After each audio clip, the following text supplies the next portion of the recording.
in the cabinet room. All right, everybody set up? Well, obviously, the news has been dominated by the diagnosis of a second healthcare worker in Dallas with Ebola. And in light of this second case, I thought it was very important for me to bring together our team, including our CDC director, Tom Frieden, to hear directly from them in terms of how we are ramping up our efforts here.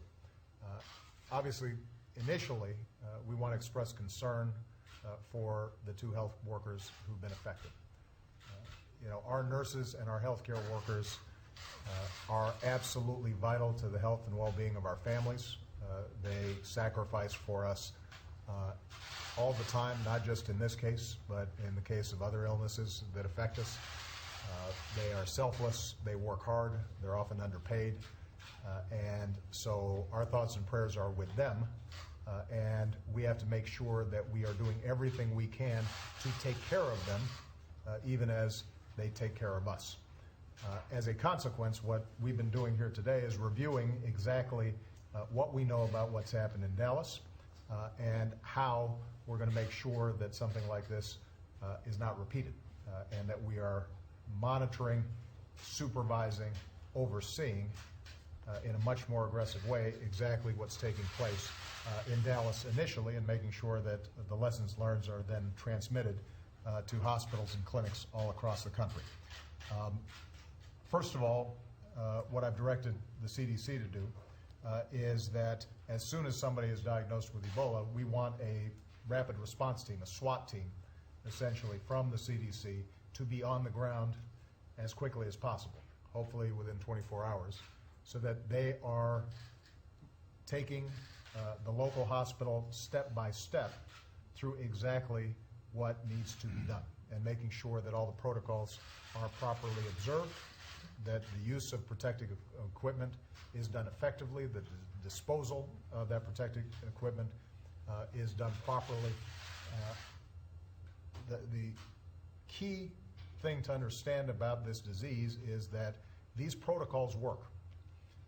We know that because they've been used for decades now in Ebola cases around the world, including the cases that were treated in Emory and in Nebraska. So if they're done properly, they work. But we have to make sure that, understandably, certain local hospitals that may not have that experience are walked through that process as carefully as possible, and we're going to make sure that this rapid response team can do that. In addition, we are reviewing every step of what's happened since Mr. Duncan was initially brought in to the hospital in Dallas, so that we understand exactly where some of the problems may have occurred, and doing a thorough canvass and inventory of all the workers who had contact with Mr. Duncan, including those who engaged in some of the testing that took place.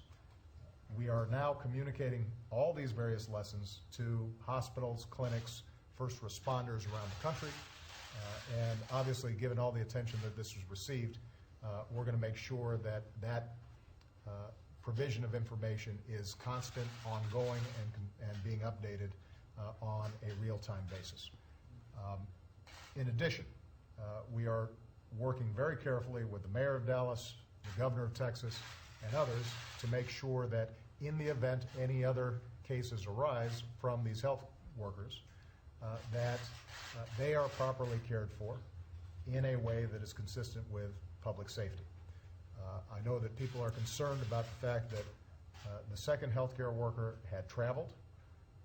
Here's what we know about Ebola, that it is not like the flu. It is not airborne.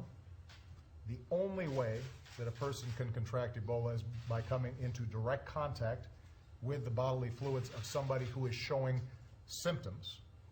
In other words, if they don't have symptoms, they're not contagious.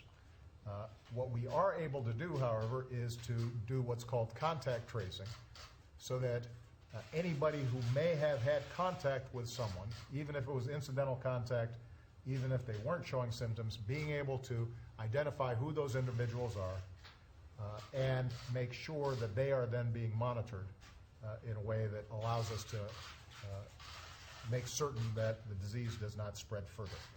And that's currently taking place in a very aggressive process conducted by the CDC, HHS, and the rest of our teams.